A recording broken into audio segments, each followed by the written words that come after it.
وبركاته. الحمد لله والصلاة والسلام على رسول الله وعلى آله وصحبه ومن والاه. أشهد أن لا إله إلا الله وحده لا شريك له وأشهد أن محمدا عبده ورسوله أما بعد. Baik, pertama sekali kita syukur Allah SWT kerana memberikan peluang kepada saya dan tuan-tuan untuk sama-sama kita meneruskan pembacaan kitab Al-Manarul Munif karangan Al-Imam Ibn Qayyim Al-Jauziyah rahimahullahu ta'ala. Baik, tuan-tuan sekalian, pada malam ni kita straight to the point lah, kita teruslah. Baik, kita sambung pembacaan ataupun perbincangan kita dalam kitab Al-Manarul Munif pada muka surat yang keempat, seperti mana yang tertera di inilah saya sharing ni, iaitu kita masih lagi pada bab menceritakan tentang isu berkaitan dengan kelebihan solat dengan bersugi ke atas 70 kali solat tanpanya. Jadi hadis kita bincang hadis kelebihan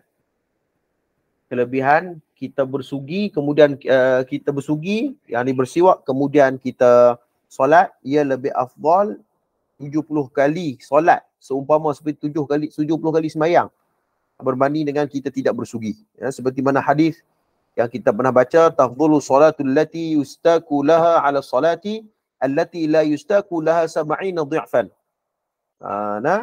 Diutamakan solat dengan bersugi ke atas solat tanpa bersugi dengan 70 kali ganda. Hadis tu.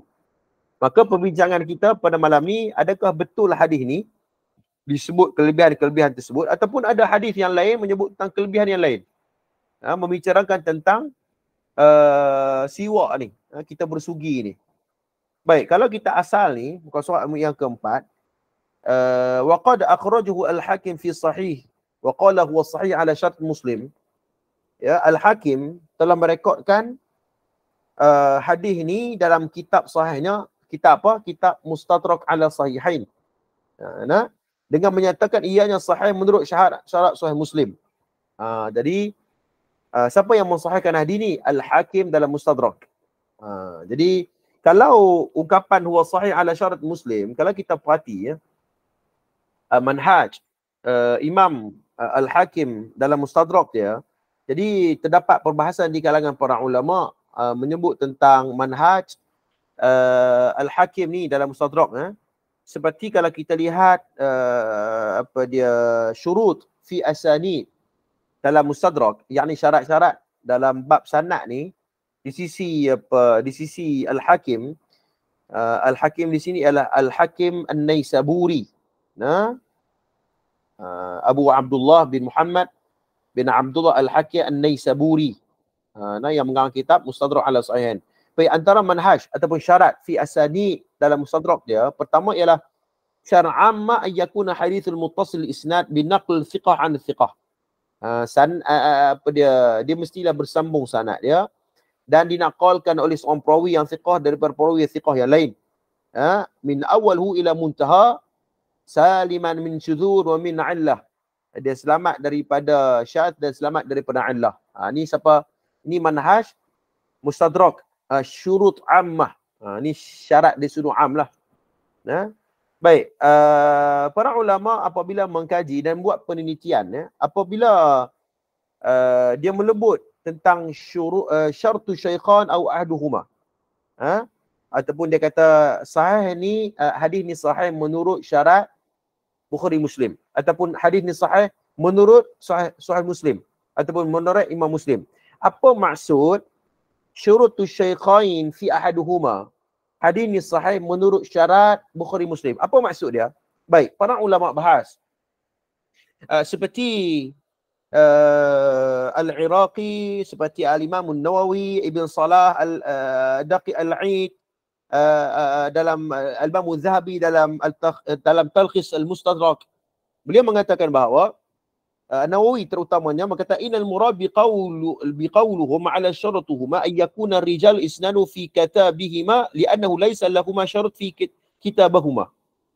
Maksudnya bila kata Imam Hakim kata hadis ni sahih menurut Bukhari Muslim, kata An-Nawawi sahih itu merujuk kepada rijal ataupun perawi yang terdapat dalam Bukhari Muslim saja.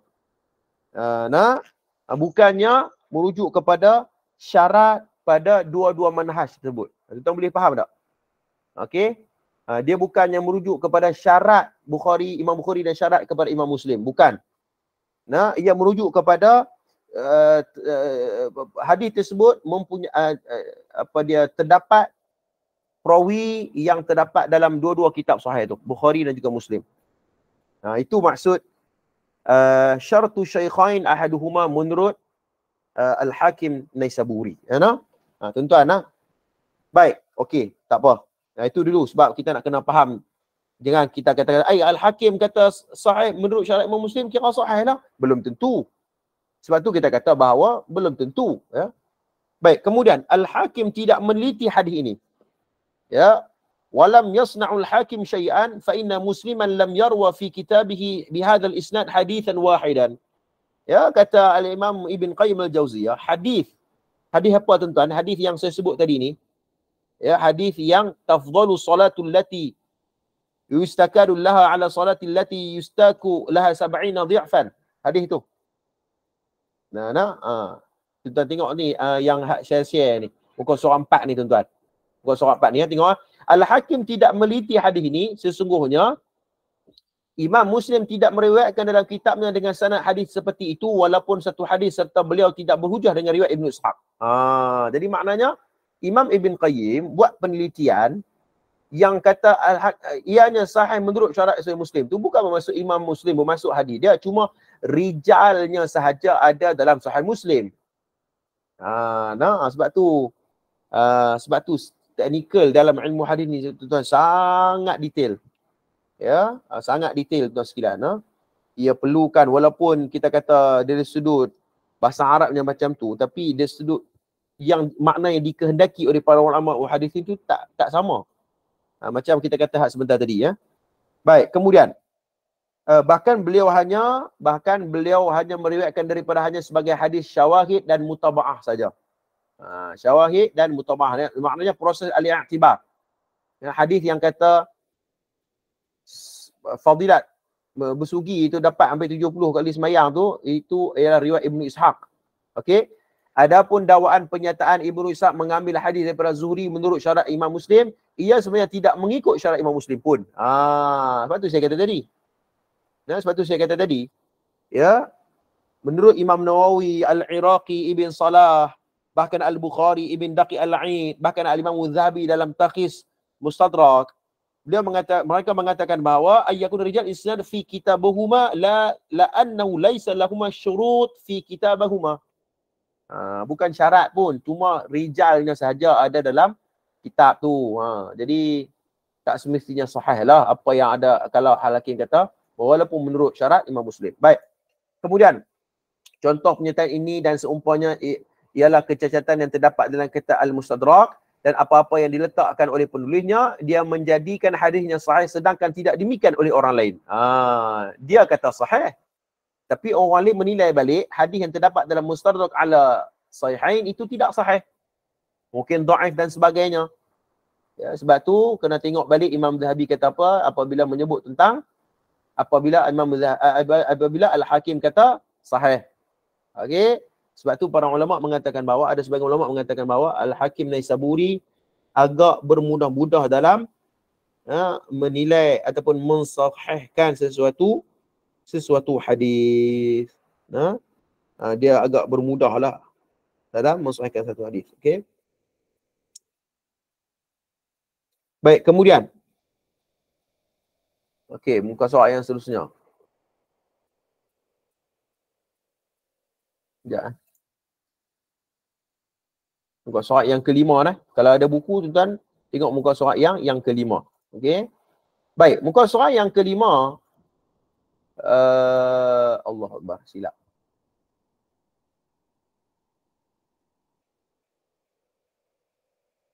Okey, Al-Baihaqi berkata, hadis ini adalah salah satu yang dikhawatiri ada tadlis Muhammad bin Ishaq kerana beliau tidak mendengar daripada Zuhri. Jadi Imam Baihaqi buat komentar.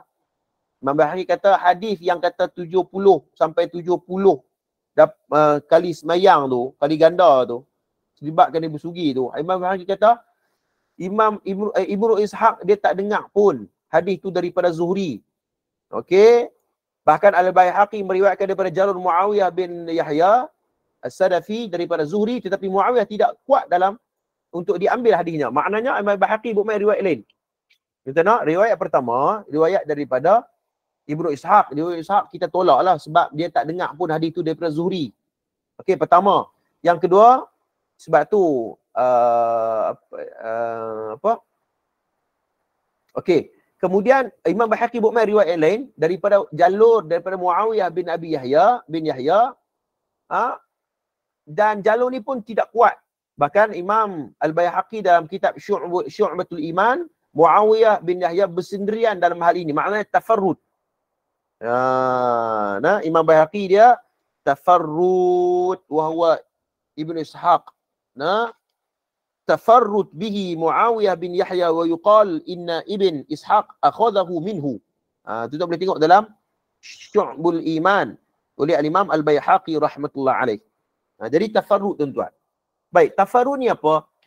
Sebab kalau kita ulang kaji balik ya, perbahasan yang lepas ya, berkaitan dengan tafarrud ni dalam kitab Ulumul Hadis karangan Dr. Sayuti, bahkan kita boleh tengok ada satu tesis PhD yang ditulis oleh Dr. Aizul Yaqub bersama dengan Profesor Madar Dr. Rashimah Syamsuddin. Perbahasan berkaitan dengan tafarrud ni dan hubungannya dengan illah menurut sarjana hadis. Tafarrud ni kata ulama, apa maksud tafarrud?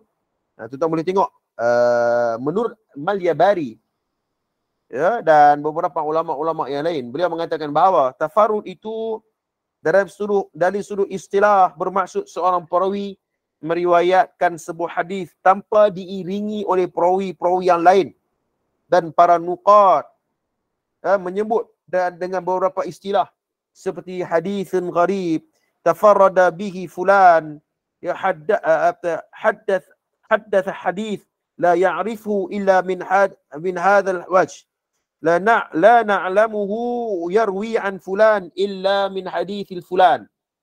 Ni ungkapan-ungkapan ataupun istilah-istilah yang menunjukkan bahawa hadis tu dinilai tafarrud. Bermaksud apa? Hadis ni aku tidak mengetahui melainkan melalui jalan ini saja ataupun jalur ini saja. Hadza wajah atau wajah ini saja. Ataupun hadithil gharib tafarruda bihi fulan. Jadi itu istilah-istilah yang menunjukkan bahawa hadis ni tafarrud. Baik, tafarrud ni kalau kita tengok sebab apa kemunculan dia, ini sedikit maklumat dah. Sebab ia banyak berlaku disebabkan riwayatu bil makna. Ini para ulama mengkajilah. Sebab apa kemunculan ni banyak yang berlaku tafarrud dalam periwayatan hadis. Para ulama mengatakan bahawa kerana ia berlaku disebabkan riwayatu bil makna. Sebab tu sebagian ulama agak skeptikal lah. Agak susah nak terima tentang riwayatu bil makna. Dia mesti riwayatu bil lafaz. Ya, mesti riwayatu bil lafaz. Tapi susahlah nak dapat dengan riwayatu bil lafaz ni, mesti riwayatu bil makna lah kan. Namun kalau riwayat bermakna hadis itu riwayat bermakna, hadis tersebut mestilah disokong dengan hadis-hadis yang lain.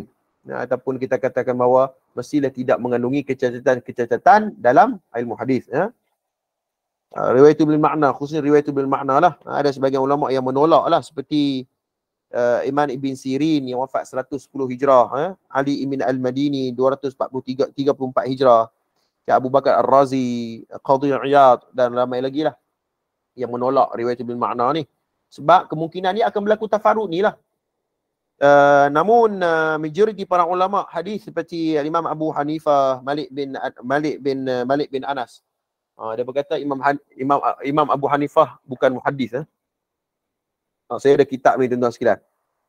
Kitab ni Makanatul Imam Abi Hanifah fil Hadis, kedudukan Imam Abu Hanifah dalam ilmu hadis, yang ditaki oleh Abdul Fattah Abu Ghudah rahimahullahu taala. Jadi ialah kita kata bahawa ada orang mempertikaikan keilmuan Imam Hanafi dalam hadis. Kita kata bahawa ialah Ada orang ada kekurangan, ada kelebihan dan sebagainya. Mungkin dia ni pakar di bidang tersebut, mungkin dia kurang di bidang tersebut. Tapi nak kata bahawa dia tak pakar langsung ataupun dia tak tergolong di kalangan para sarjana Islam, maka itu sangat lebih lah, sangat berlebih-lebihan dalam mendakwa hal tersebut. Imam Malik bin Anas, Imam Syafi'i dan ramai lagi yang setuju tentang riwayat bil makna. Dan hal ini disebabkan berlakunya tafarrud. Selalu berlaku tafarrud. Ada buku ni, tuan-tuan boleh dapatkan di terbitan daripada Universiti Sains Malaysia. Baik, kemudian beliau berkata lagi, diriwayatkan juga seumpama daripada Urwah, daripada Amrah. Ni maknanya dia datang lagi riwayat yang lain. Dia datang lagi pada riwayat yang lain. Pada muka surat yang ke-6, tuan-tuan tengok.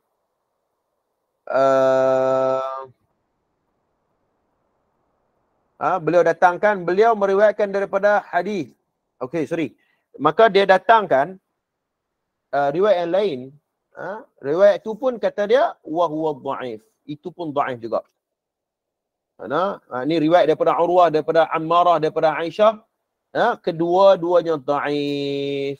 Okey, kedua-duanya dia dhaif. Jadi lemahlah. Baik, kemudian muka surat yang ke-6, beliau meriwayatkan daripada hadis Al-Waqidi. Kemudian ada juga hadis daripada Al-Waqidi.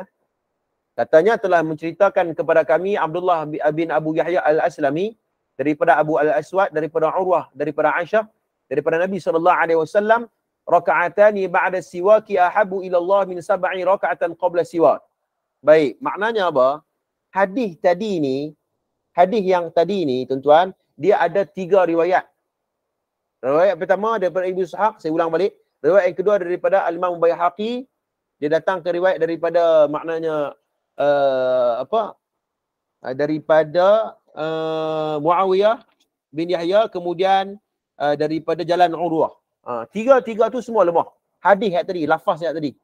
Baik, kemudian tuan-tuan sekalian, dia datangkan satu lagi hadis. Ni makna sama tapi lafaznya tak sama.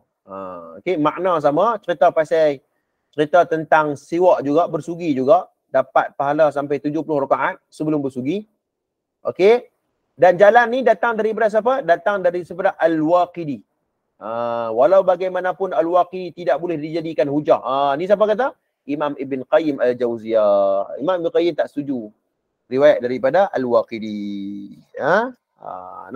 Al-Waqidi cakap macam tu. Al-Waqidi pula. Imam Ibn Qayyim dia tak terima periwayatan daripada Al-Waqidi. Walakin Al-Waqidi la yuhtaju bihi. Baik, kalau kita tengok saya membuat beberapa carian tadi ni.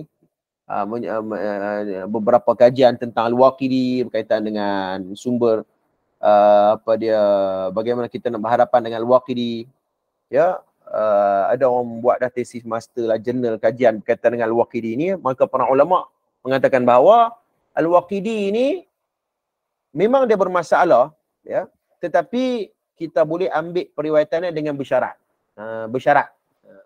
Ni siapa kata? Al-Hafiz Ibn Hajar Al-Asqalani. Ibn Hajar Al-Asqalani kata macam tu. Ibn Hajar kata bersyarat yang pertama, riwayat daripada Al-Waqidi mestilah disokong dengan riwayat yang lain. Maksudnya kalau dia bersendirian, kita tak boleh nak terima riwayat dia. Tapi kalau riwayat Al-Waqidi disokong oleh riwayat yang lain, riwayat yang sahih ataupun dan sebagainya, yang mempunyai syawahid dan mutama'ah, yang tu boleh kita ambil riwayat Al-Waqidi. Bukan tak boleh ambil langsung. Itu kata siapa? Imam Ibn Hajar Asqalani. Ada orang buat, ada tuan-tuan boleh tengok di internet. Mereka mengkaji tentang manhaj, bagaimana Al-Imam Ibn Hajar berinteraksi dengan riwayat Al-Waqidi. Okey. Jadi di antara satunya itulah. Okey, kalau dia bersendirian dia tak boleh, kalau ada syawahid yang lain bolehlah. Okey, baik, kemudian. Okey, Al-Waqidi tak diterima Imam Qayyim. Beliau meriwayatkan daripada hadis Hammad bin Qirat telah menceritakan tentang kami, Farat bin Fadalah, daripada Urwah bin Ruwaim, daripada Amrah, daripada Aisyah, daripada Nabi SAW, salatun bisiwakin khairu min sab'ina salati bighairi siwak. Maknanya lafaz yang berbeza tapi makna yang sama. Betul tak? Sebab tu tuan-tuan, sebab tu hadis ni sangat teknikal saya kata. Kan, saya kajian masa saya tu, saya kena siapkan 30 hadis, kena buat takhrij. 30 hadis. Satu hadis tu kita nak pastikan, kita nak buat keputusan satu hadis tuan-tuan, berpuluh riwayat yang hampir sama. Allahu Akbar. Demam saya tuan-tuan, demam saya. Bila buat takhrij tu demam. Nah, sebab nak cek sesuatu. Setiap riwayat tu, dia main berapa banyak jalur dia ada dalam satu hadis tu. Kan? Bukan kita kata satu hadis tu lafaz yang sama ya tak. Kadang-kadang lafaz yang tak sama, lafaz berbeza. Macam ni. Ar-raka'atani ba'da siwaki ahabu ila Allah min sab'i raka'at qabla siwak. Ni satu lafaz. Satu lafaz salatun bi siwakin khairu min sab'ina salatun bi ghairi siwak. Lafaz yang lain tapi makna sama. Nampak. Imam Ibn kata apa? Isnaduhu laysa biqawwah. Isnad dia tidak kuat. Wa hadzal isnad ghairi qawi. Dia tak kuat kata Imam Ibn Qayyim. فهذا حال هذا الحديث وإن ثبت فله وجه الحسن وهو أن الصلاة بسواك السنة والسواك المرضات رب. Maka inilah keadaan hadis ini lemah. Ya, فهذا حال هذا الحديث. Ya, sekiranya hadis ini sabit, ia memiliki sudut yang baik, iaitu solat dengan bersugi itu sunnah dan sugi itu disuruh oleh Tuhan. Jadi maknanya Imam Ibn Qayyim kata apa? Kalau kita nak pakai hadis ni untuk nak bagi kita semangat untuk bersiwak sebelum kita solat, jangan pakai hadis ni. Sebab hadis ni tak kuat. Hadis ni cerita sampai 70 kali solat ni sebelum sugi je. Okey? Sebab tu Imam Ibn kata apa? Gunalah riwayat-riwayat yang lebih baik. Riwayat-riwayat yang lebih wa inna thabatu falahu wajhul hasan. Ya. Ambil riwayat yang lebih sahih ataupun riwayat yang lebih kuat yang menceritakan tentang fadilat siwak ni ataupun bersugi ni. Itu je. Ya kan? Sebab banyak je hadis-hadis yang sahih yang lain. Kenapa dok ambil hadis-hadis yang bermasalah ni? Kan? Seolah macam itulah Imam Ibn Qayyim nak nasihat kita. Okey? Baik. Okey, kemudian ni kata manhaj Imam Ibn Qayyim Al-Jauziyah rahimahullah ta'ala Manarul Munif. Apabila dia mengkritik sesuatu riwayat, dia datangkan riwayat cadangan. Tuan-tuan tengok pada muka surat yang ke-7. Nabi SAW telah menegaskan mengenai bersugi dengan menyatakan, ini riwayat sahih. Nabi kata, laula an asyqa ala ummati la amartuhum bisiwaki 'inda kulli salatin. Hadis ni kita tengok dikeluarkan, direkod oleh Abu Hurairah, oleh Imam Bukhari, Imam Muslim, muttafaqun alaih. Nabi kata, sekiranya tidak menjadi keberatan bagi umatku, akan aku wajibkan mereka bersugi setiap kali solat. Setiap kali semayang, kalau tak berat aku nak wajibkan untuk bersiwak. Siwak ni sugilah. Ambillah hadis ni. Kenapa nak ambil hadis yang lemah tu? Okey, usaha sangat nak memperjuangkan sangat hadis yang lemah tu. Duk sahih tu banyak lagi, kita ambil ambil yang lemah. Apatah lagi maudhu' dan sebagainya. Kan? Sebab tu saya kira bahawa kita dah lemah, kita dah lemah dah bincang pasal hadis dhaif ni kan. Kita kali nak promosi hadis yang sahih lah. Kan? Kita nak promosi benda-benda yang sahih je. Banyak lagi sahih duk ada, aku duk kalut benda yang tak tahu ketua punca sahih ataupun tidak ni. Ya tak? Baik. Kemudian hadis yang kedua, annahu mataharatul fami mardatun li rabbi. Membersihkan mulut dan disukai oleh di sisi Allah. Hadis ini keluarkan daripada Imam Ahmad dalam Musnad. Dan hadis ini diriwayatkan oleh Imam An-Nasa'i dalam Sunan. Bahkan Imam Nawawi dalam Riyadhus Shalihin. Dan sanad-sanadnya sahih. Ni, ambillah hadis ni.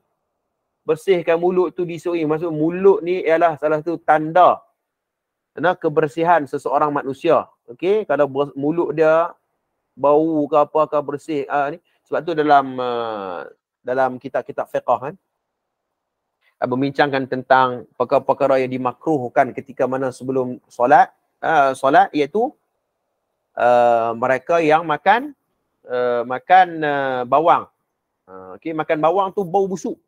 Bau busuk. Okey, berbau busuk untuk sekilas. Jadi nak solat tu mesti kena bersihkan bau busuk bawang tu. Dan bukan bawang saja. Benda-benda yang melibatkan benda busuk tu termasuklah berkaitan dengan hal tersebut. Sama ada rokok ke, sama ada makan durian ke kan. Dia makan durian, lepas tu berhak, bau kat orang. Lepas tu orang kata, bau mulut orang busuk lah. Tak, Nabi kata, bawangnya. Maksud dia tak faham konteks hadis tu. Hadis tu nak cerita, Nabi kata, sebelum solat, bersihkan mulut dulu, maknanya jangan bagi berbau. Dia duk faham bawang ya. Padahal banyak lagi benda-benda yang boleh menyebabkan mengganggu orang lain dalam sembahyang.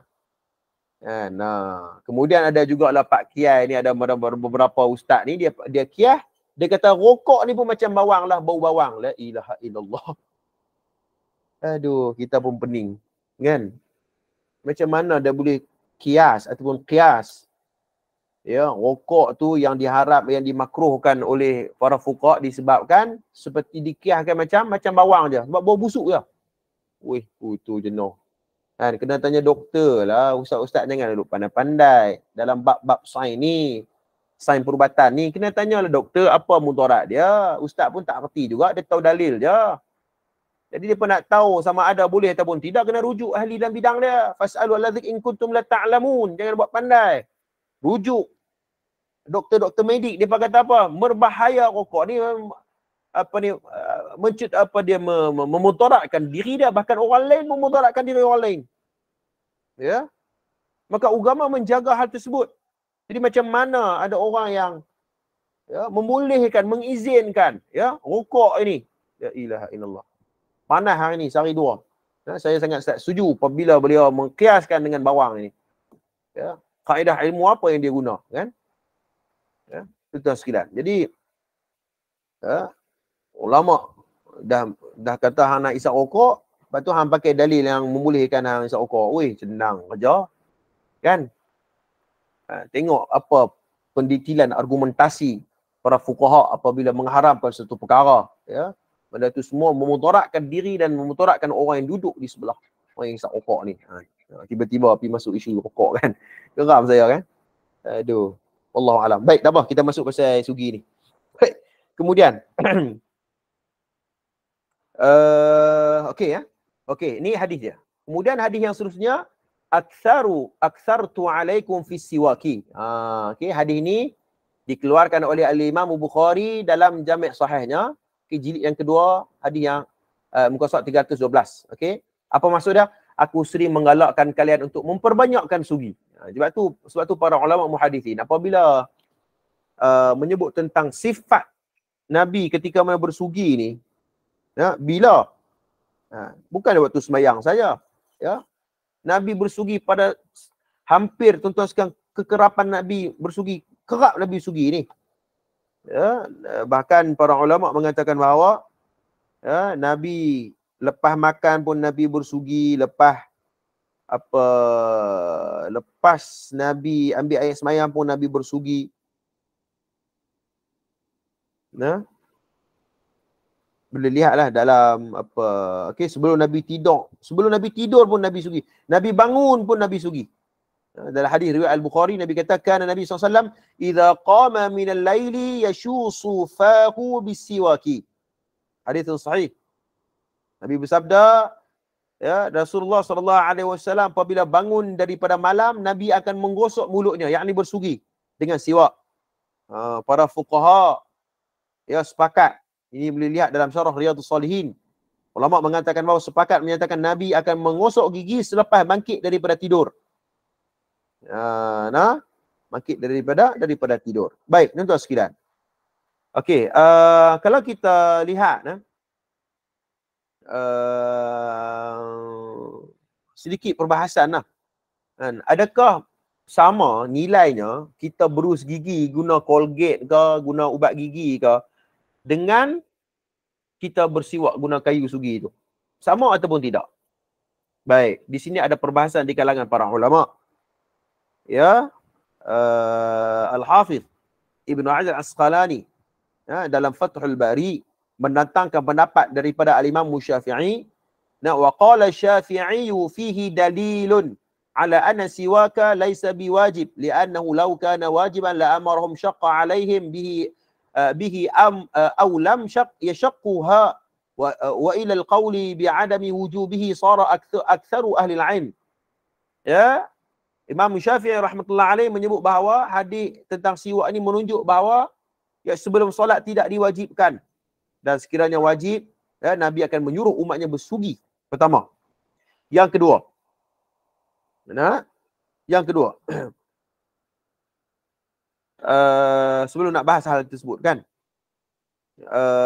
Bila yang okey, sekejap. Alat sugi. Okey.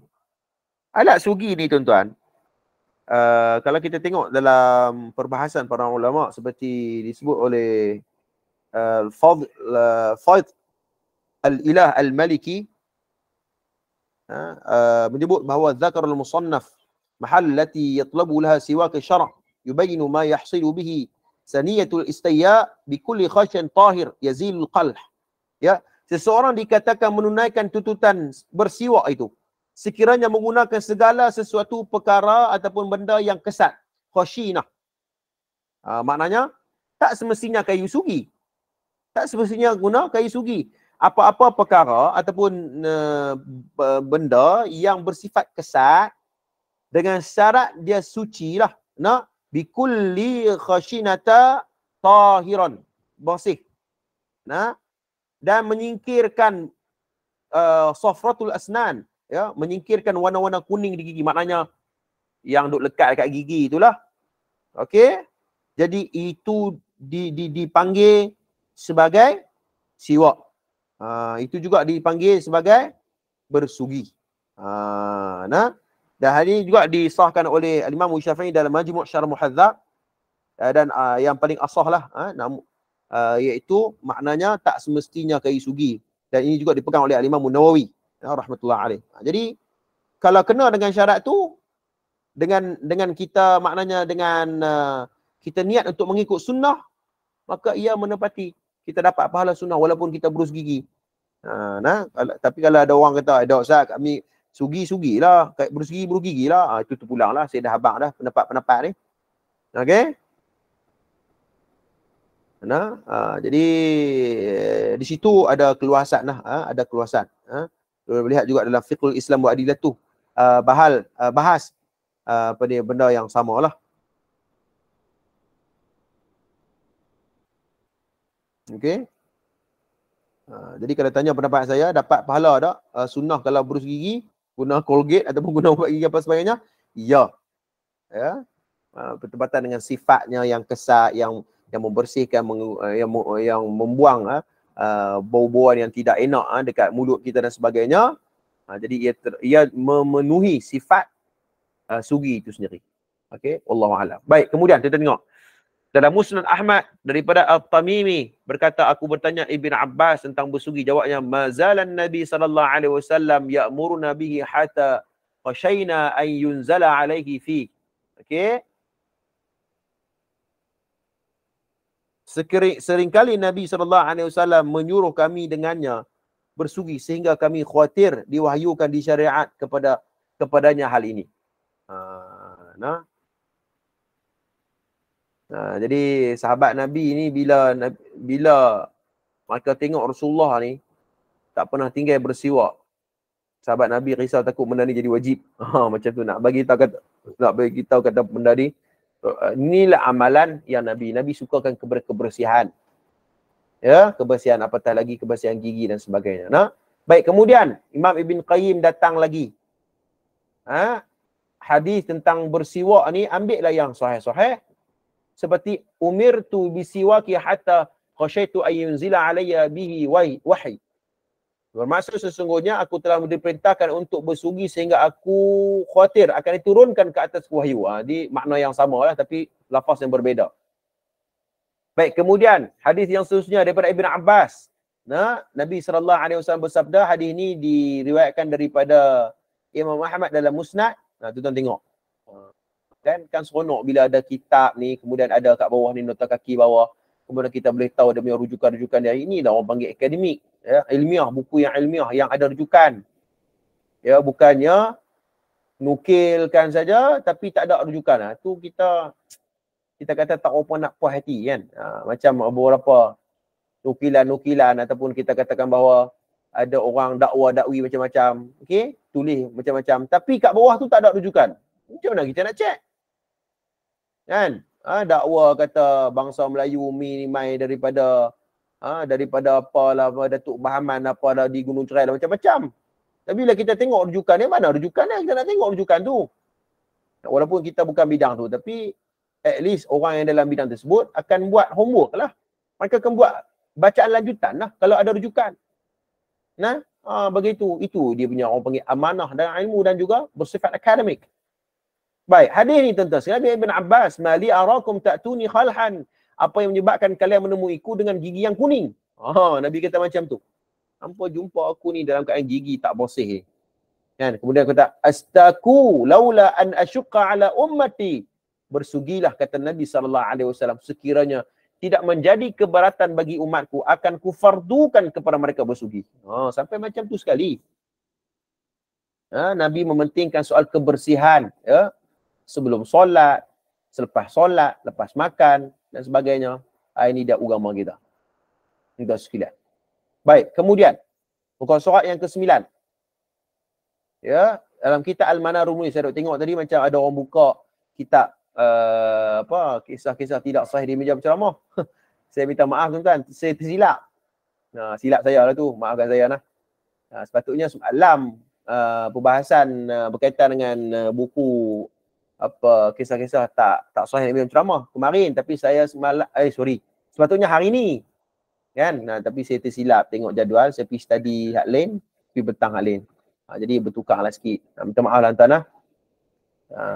Okey, baik. Kemudian Imam Ibn Qayyim datangkan lagi hadis yang lain. Ashrun minal fitrah qassus syaribi wa i'fa'u lihyati wa siwaku. Okey, kata Nabi SAW, hadis ini dikeluarkan daripada Imam Muslim dalam jami' sahihnya, Imam Tirmidzi dalam jami'nya, Imam Nasai dalam sunannya, Imam Majah dalam sunannya, Imam Ahmad dalam musnad. Jadi hadis ini banyak riwayat dia. 10 daripada fitrah, ashrun min fitrah. Jadi maknanya Nabi kata ada 10 perkara. 10 perkara ni ialah fitrah bagi seorang manusia. Orang yang suka kepada kebersihan. Ya, ada 10 benda yang dia kena buat lah. Kalau dia buat 10 benda ni, maknanya dia ni orang yang bersih lah. Bersih pada diri dia lah. Itu sekilas. Bersih pada diri dia. Okey. Antara salah satunya misai. Nak memendekkan misai, mengemaskan misai. Ni misai pun tuan-tuan, macam nak telan misai kan. Misai pun masuk dalam mulut ni, dia kan, kemas sikit, khusus syaribi. Ya, memendekkan ataupun kemaskan misai tu. Okey. Kemudian wa'afa'ul lihya, membiarkan janggut tumbuh. Tuan, sunnah biarkan janggut. Jadi ada ustaz-ustaz kita yang sebab tu ada para muhaddisin bahas, dan takkan tak boleh nak potong langsung, boleh hanya mengemas untuk memperelokkan, itu tak ada masalah. Tapi kalau sampai buang terus, itu ada dia punya kesan dia. Ada ulama bahas berkaitan dengan buang terus ni janggut ni. Ada ulama bahas hal tersebut. Tapi taklah sampai memberatkan sampai jadi haram dan sebagainya. Okey. Cuma janggut ini kita kata bahawa ini sunnah. Orang Islam ni ada janggut. Orang Islam ni ada janggut. Laki sama. Ya, wa ya'fa'u lihya, dikemaskan dia punya janggut dia tu. Tak serabai kan. Sama elok kemas. Itulah. Okey. Dan bersugi wasiwaku, bersih dari sudut mulut dia. Baik. Kemudian baginda menggolongkan bersugi itu sebahagian daripada amalan fitrah. Jadi maknanya bersugi di satu amalan fitrah, dia bersih. Baik, wa qala Abdullah bin Hanzalah ya bin Amir, inna Rasulullah sallallahu alaihi wasallam amarna bil wudu'i li kulli salatin tahiran wa ghairu tahirin, falamma syaqqa dhalika alaihi amru bi siwaki li kulli salatin. Hadis ini diriwayatkan oleh Abu Daud, Muhammad dalam Musnad, dan kedua-dua ni lafaz Abu Daud ya. Sesungguhnya Nabi SAW memerintah untuk berwuduk pada setiap kali salat ya, sama ada dalam keadaan telah bersuci ataupun tidak. Apabila ia memberatkan mereka, maka kami memerintah untuk bersugi pada setiap kali salat. Jadi mana tentang kelebihan sugi lah. Baik, kemudian Ali berkata, wa qala innal 'abda idza qama Ha?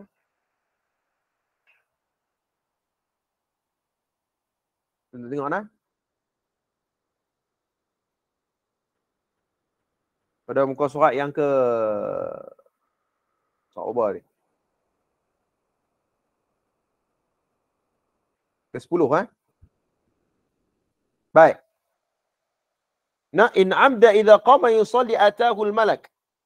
Okey, faqama khalfahu yastami'u al-Quran wa yarnu fala yazalu yastami'u wa yarnu hatta yad'a fa ala fihi fala yaqra'u ayatan illa kanat fi jawfi al-malak. Okey. Hadis ini dikeluarkan oleh Al-Baihaqi dalam Sunan Kubra, nah, dalam Majmu' Az-Zawaid oleh Imam Al-Haythami, Al-Munziri pun menunjuk adalah hal yang sama. Dan Taqi wa Tarhib oleh Al-Munziri. Sesungguhnya seseorang hamba apabila mendirikan salat, akan datang malaikat, maka berdirilah malaikat itu di belakangnya, mendengar bacaan Al-Qurannya dan mendekatinya sampai ia meletakkan mulutnya pada mulut hamba tadi. Okey, tidaklah hamba tersebut membaca satu ayat kecuali ayat tersebut masuk ke perut malaikat tersebut. Nak bagi tahu kata tentang ya, bacaan yang kita baca dalam solat tu malaikat akan dengar. Jadi bagaimana kita nak membaca Al-Quran ataupun kita membaca bacaan-bacaan dalam solat, ya, tetapi mulut kita tidak bersih. Ini menunjukkan bahawa kepentingan untuk menjaga bersih. Wa kana Nabi sallallahu alaihi wasallam ya min raghbatuhu fi siwak yastaku idza qama min naumil lail, ya. Nabi sallallahu alaihi wasallam begitu gemar bersugi. Ya, raghbatuhu fi siwak. Suka bersugi, tuan. Namun saya pun duk tengok juga kadang-kadang orang hak buh sugi ni, dia buh sugi bubuh dekat baju dia tu kan. Okey, kan? Dia pun nak kena bersihkan sugi tu juga, bukan kira mulut dia pun kena sugi. Sugi tu pun kena bersih juga. Kadang-kadang dia tenyeh lah, bahasa Kedah kan. Dia tenyeh dia punya kayu sugi tu. Kemudian dia letak dekat baju, jubah dia pun putih. Kita tengok, ya Allah, berdaki dah jubah dia tu. Kan?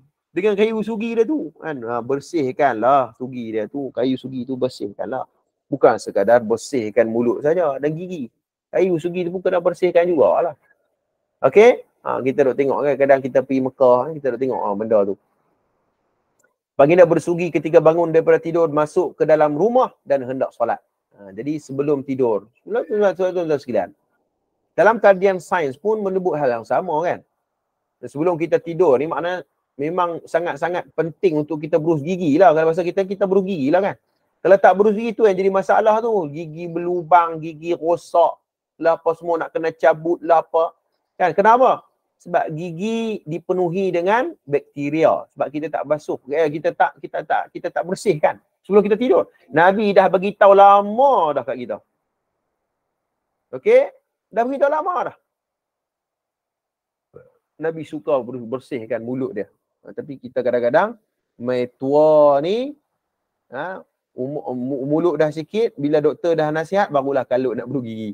Tu muda tak berus gigi kan. Makan ikut suka, lepas tu tidur terus kan. Okey, kemudian muka surat yang ke-11, Al-Manarul Munir. Okey. Baik.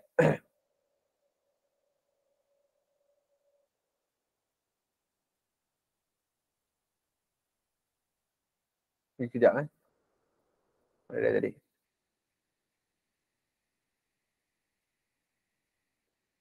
Baik, muka surat yang ke-11.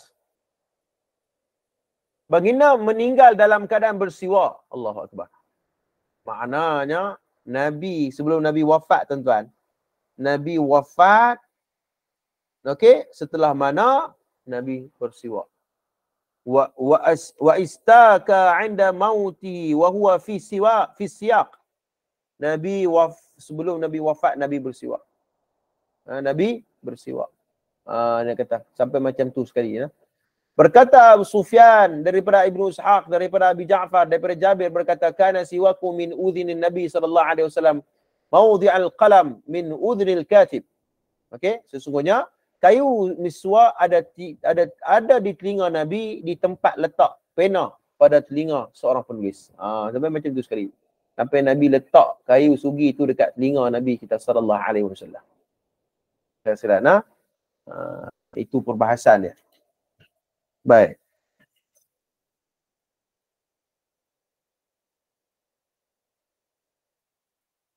Bahkan tuan-tuan kalau tuan-tuan perhati dalam hadis yang lain riwayat Imam Nasa'i kan, daripada Aisyah radhiyallahu anha, Nabi pernah bersabda, as-siwaku matharatun lil fami maradatun li rabbi. Nah, siwak itu menyucikan mulut dan mendatangkan keredaan daripada Allah. Masya Allah. Apa lagi yang kita nak kan? Ikut sunnah. Redha Allah pun dapat. Bersih mulut kita. Redha Allah pun dapat. Hadis ni sahih menurut Imam dalam riwayat Imam Nasa'i. Nah.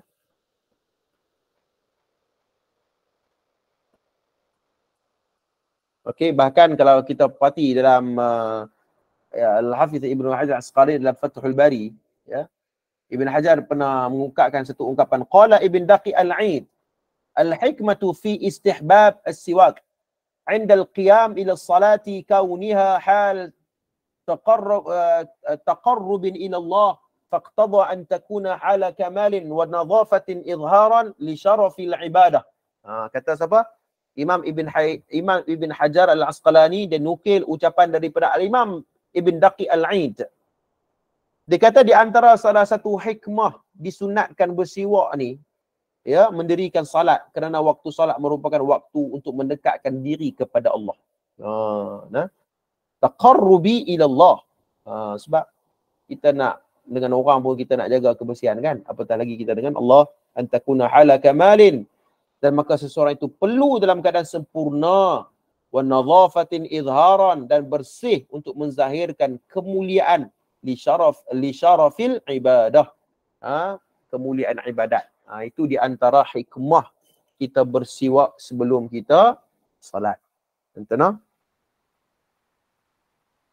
Baik, kemudian muka surat yang ke-11, yang ke-12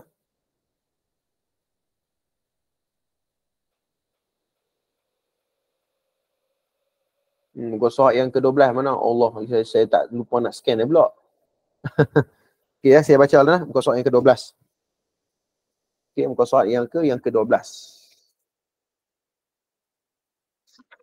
Baik, kemudian Imam Ibn Qayyim datangkan ketika Ibn Abbas tidur di rumah ibu saudaranya Maimunah, Nabi SAW bangun berwuduk dan salat 2 rakaat, kemudian 2 rakaat, kemudian 2 rakaat. Baginda bersugi pada setiap 2 rakaat. Maknanya setiap rakaat tu Nabi salat, Nabi sugi. Kemudian bangkit lagi salat 2 rakaat, kemudian Nabi sugi. Ini disebut dalam Imam Bukhari, Imam Muslim, Abu Daud, Tirmidzi dan Nasa'i. Hadis sahih. Jadi kita boleh try tengoklah, kita boleh tiru tengoklah. Sebelum kita selepas solat sunat tu kita bersugi. Itu sekian. Baik, dalam Jami' Tirmidzi daripada Abu Salamah kata, kana Zaidul bin Khalid Al-Juhani yashhadu salawati fil masjid wa siwakuhu ala udhuni mawdi'ul qalam min udhunil katib la yaqumu ila salati ila tanna. Ya.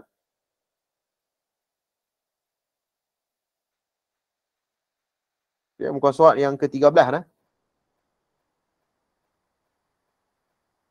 Okey. Daripada Zaid bin Khalid Al-Juhani menyaksikan salatnya di masjid. Kayu miswaknya ada di telinga baginda, di tempat letak pen bagi seorang penulis. Baginda tidak akan mendirikan salat kecuali beliau bersugi dengannya. Hadis hasan sahih. Hadis ni hasan sahih. Okey, dan juga daripada Muwatta daripada Abu Syihab. Abu Syihab ni rujuk kepada Abu Syihab Zuhri ya. Daripada Abi As-Sabbaq, sesungguhnya Nabi sallallahu alaihi wasallam bersabda, "Alaikum bisiwak." Kamu semua untuk bersugi. Tuan-tuan. Abu Nuaim telah meriwayatkan daripada hadis Abdullah bin Umar bin Rafi' bin Qudaij. Ya, keduanya berkata, Nabi SAW bersiwak, as-siwaku wajibun wa ghuslul jum'ati wajibun ala kulli muslimin. Ya, hadis ini kata Nabi, bersugi itu wajib dan mandi sunat dari Jumaat itu wajib bagi setiap muslim. Wajib di sini menunjuk kepada sunat. Sunat. Jadi tuan-tuan sekalian, apa dia, tuan-tuan tengok. Ini hadiah ni yang saya sebut tadi ni. Ya, Imam Ibn Qayyim dia datangkan hadis-hadis yang sahih ya, dari sudut sanad dan matanya. Gunalah hadis-hadis fadilat tentang bersiwak ni yang macam ni. Ya, janganlah guna hadis seperti mana yang awal tadi yang saya sebut tadi. Nah, solat diutamakan solat dengan bersugi ke atas solat tanpa bersugi dengan 70 kali ganda. Kan? Jadi hadis tu bermasalah, janganlah pakai hadis tu. Kemudian bila orang tegur ustaz berkaitan dengan hadis ustaz, hadis ni hadis lemah ustaz, lemah teruk ni. Dia kata, "Lah, kami nak ambil fadail amal je ustaz." Dia pandai jawab. Padahal dalam bab fadail amal pun dia ada dia punya disiplin dia, bukan saja boleh ambil macam tu saja kan. Baik, kemudian muka surah 14.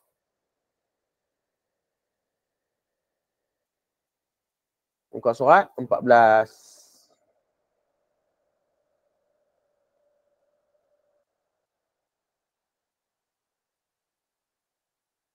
Okey.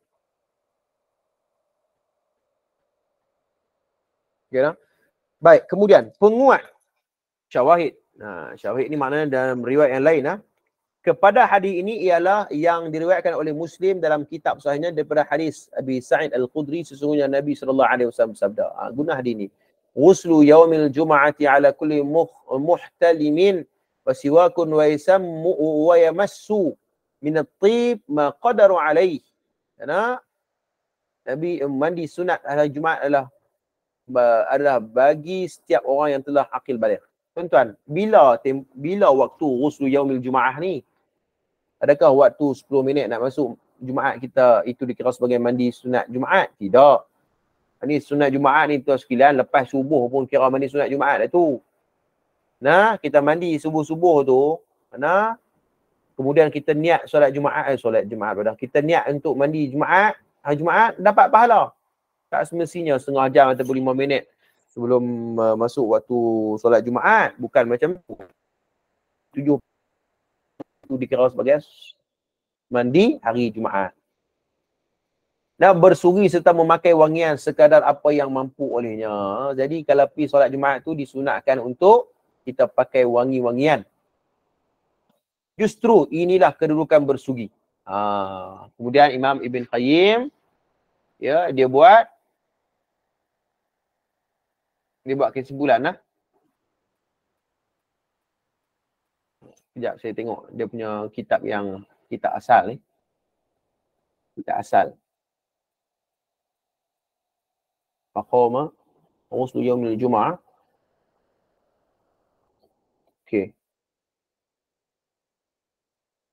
Okey.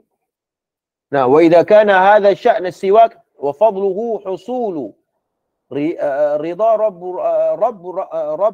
rabb bihi wa iktsarun Nabi SAW ala ummati fihi. Kata Imam Ibn Qayyim, justru inilah kedudukan bersugi serta kelebihannya. Wa fadluhu, mendapat redha Tuhan dengan melakukannya. Nabi SAW seringkali memerintahkan umatnya untuk sentiasa bersugi. Bahkan baginda sendiri bersungguh-sungguh dalam mengamalkannya meskipun pada saat roh baginda yang mulia akan dicabut. Maka tidak mustahil solat yang didahulukan dengan bersugi lebih disukai oleh Allah daripada 70 kali solat. Jadi maknanya dah Nabi buat, walaupun kita kata bahawa hadis yang sampai 70 kali ganda tu, okey, hadis tu lemah, jangan duk pakai hadis tu. Okey, dah Nabi buat. Okey, bermaksud apa? Dah Allah suka pula benda tu. Mestilah ganjaran tu melebihi benda ni dan juga tak sebut benda ni pun Allah suka. Itu maksud Imam Ibn Qayyim. Okey, 70 pahala itu lebih banyak, namun perlu difahami bahawa amalan yang pahala berlipat kali ganda belum tentu lebih dicintai oleh Allah berbanding amalan yang pahalanya sedikit. Okey. Maksudnya di sini, okey, kalau hadis tu cerita tentang berlebih-lebihan dalam sesuatu ganjaran, kan? Belum tentu amalan tu Allah suka. Ataupun nanti kata yang lain, pahala yang Allah nak bagi itu lebih banyak berbanding dengan amalan yang disebut dalam hadis yang lemah tapi ganjarannya berlipat kali ganda ataupun ar-rakakah fil lafaz. Rakakah maksudnya berlebih-lebihan dalam memberi ganjaran tu. Nampak macam tak logik. Tak logik. Okey, sebab tu dalam dimensi amal ibadat ni sekalian, ia bersifat tauqifi. Ya. Tauqifi ni bermaksud ia mesti ada dalil. Ibadat ni mesti ada dalil. Okey. Jadi nak tahu benda tu hebat tak hebat, tengok Allah kata apa. Dalam Al-Quran, Nabi sebut apa adalah hadisnya. Ya, seperti mana satu hadis, kalimatan habibatan ila rahman khafifatan ala lisan thaqilatan fil mizan, kan? Okey, dua kalimat yang sangat dicintai oleh Ar-Rahman, Allah. Ringan di mulut dan berat dalam timbangan. Okey, semua kita tahu hadis tu riwayat Bukhari Muslim. Apa ucapan, apa zikirnya? Subhanallah bihamdihi subhanallahil azim.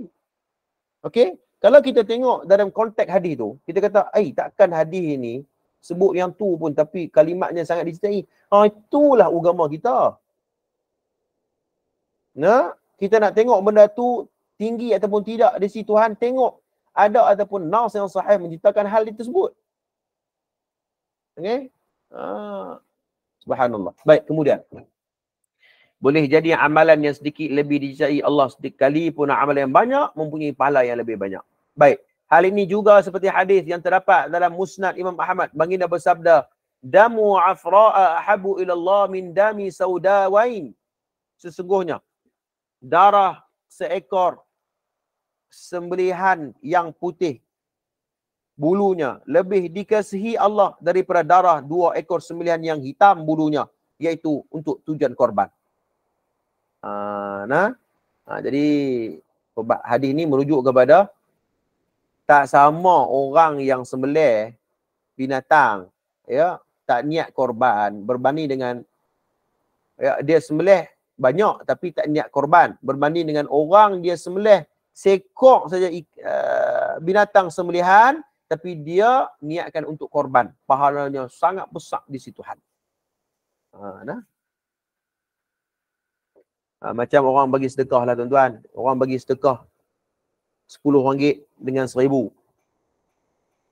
Okay, yang RM1,000 tu tak ikhlas mana pun. Tapi yang RM1 tu, RM1 tu dia bagi dengan keikhlasannya. Sebab nak dapat RM1 tu susah. Dia sedekah. Walaupun dia susah, dia sedekah juga. Dia sedekah juga. Pahalanya besar di sisi Tuhan. Ya, berbanding dengan orang pergi Mekah, kan? Orang pergi Mekah yang tak tahu dah nak pergi mana. Duit pun banyak. Duit lebih, ya. Tak tahu nak pergi mana. Pergi Mekah. Ada orang berpuluh tahun dia simpan duit untuk pergi Mekah. Pastinya tidak sama nilainya di sisi Tuhan. Ya. Dia pergi Mekah dalam keadaan mengharapkan, ya, dengan bersungguh-sungguh di atas duit usaha dia, ya, dengan keikhlasan. Sangat-sangat tidak sama. Ya, kita katakan bahawa tapi berbeza sama sekali kalau seseorang itu dia buat dengan betul, bilangan yang banyak, kemudian ikhlas pula, yang tu anugerah dan berlipat kali ganda lah ganjaran yang dia ada perolehi. Wallahu alam, saya setakat tu dulu kot. Kita perbahasan kita Al-Manarul Munif. InsyaAllah pada pertemuan akan datang, kita akan masuk pada muka surat yang ke-15 lah. Okey, kemudian habis muka surat 15 ni, kita bagi habis tajuk ni, kemudian kita akan masuk pada bahagian yang kedua, iaitu hadis berkaitan dengan kelebihan lafaz zikir. Okey, kita akan bahas betul ataupun tidak hadis kelebihan lafaz zikir pada muka surat yang ke-24 itu. Aqulu qawli hadha, astaghfirullahal azim li wa lakum. Saya buka soalan kalau ada soalan. Tafadhal.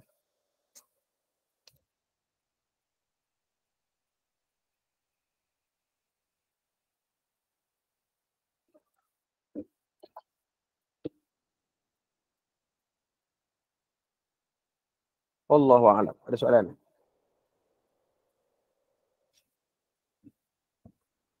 Okey, kalau tak ada apa, terima kasih semua. Jumpa lagi insya-Allah kalau diberikan kesempatan oleh Allah Taala. Qul qawli hadza wa astaghfirullahal azim li wa lakum. Assalamualaikum warahmatullahi wabarakatuh. Waalaikumsalam warahmatullahi wabarakatuh. Terima kasih. Terima kasih.